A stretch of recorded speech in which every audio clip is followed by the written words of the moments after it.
And one asks whether it's possible to live in this world utterly peacefully.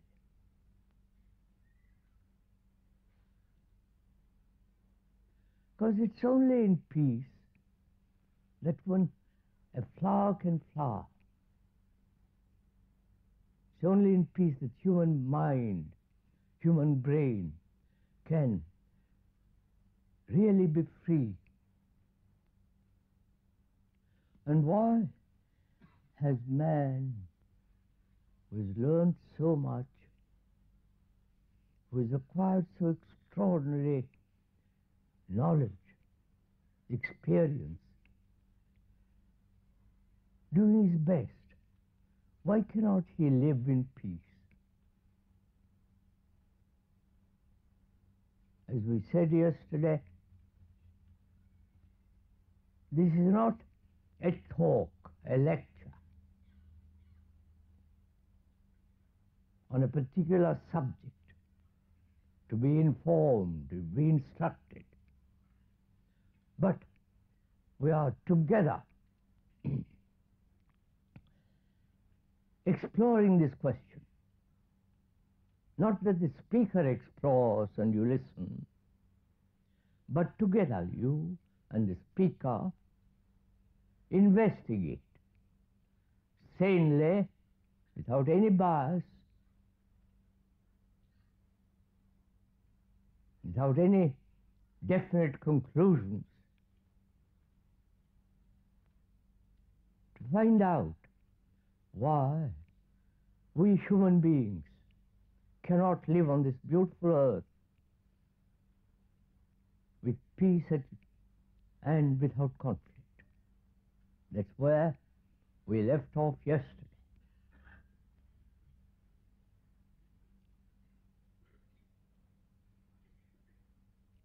There are various forms of chemical injections to make man peaceful. They're doing it now. In the totalitarian states, they send them to hospitals, psychotherapeutic hospitals where they'll be drugged, kept peaceful. And also, belief has also drugged us tremendously to be peaceful. We all believe, you're Christians, in some form of Savior, and that belief has kept us somewhat tamed. There have been attempts of every kind throughout the world to help man to live peacefully.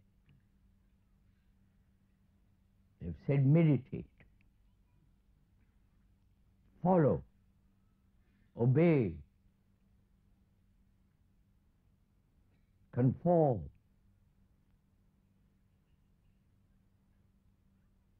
Don't hurt, love another. The whole religious instructions throughout the world. And yet, in spite of all that, and perhaps because of all that, man has not lived at peace with himself or created a society that's peaceful. Why? You are asking the question, not only me.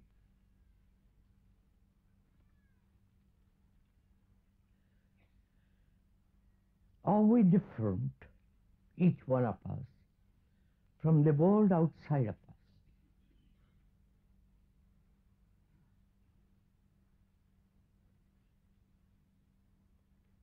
Or you, as British or French or American, Russian, whatever nationality group one belongs, or Indian,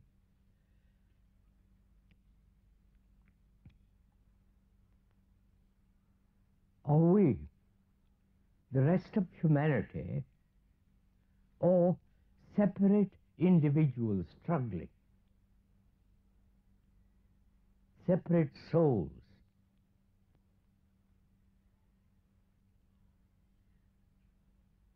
Each one seeking his own fulfillment, his own happiness, his own salvation, identifying himself with something noble, illusory, imaginary, and so on. Are we living in isolation on this earth? Each one of us isolated, separate from the rest of mankind. And this separation, this so-called individualism, may be one of the causes why human beings do not live at peace, either in their relationship or with his neighbor, who might be next door, 1,000 miles away. Please, you and the speaker are putting these questions. The speaker is not putting the question for you to answer. This is a question which all of us have to face. Either we face it intelligently, rationally, sanely, or escape into some form of illusory peace. Peace can only exist if we have complete security, both outwardly and inwardly, psychologically and environmentally. We all want security. Even the greatest scientist and the poorest, very uneducated villager, all of us want security. Like every animal, every living thing needs security. And apparently, we don't have security. We've sought it in religions, in beliefs, in ideologies, in some form of authority, followed them, and yet we remain separate. We're asking, is that one of the basic causes why human beings, thinking they are separate, isolated entities, each one seeking his own particular form of security, must inevitably come into conflict with the others who are also seeking their own particular form of security. So we're asking a question, which is, are we separate from the rest of humanity? You understand my question?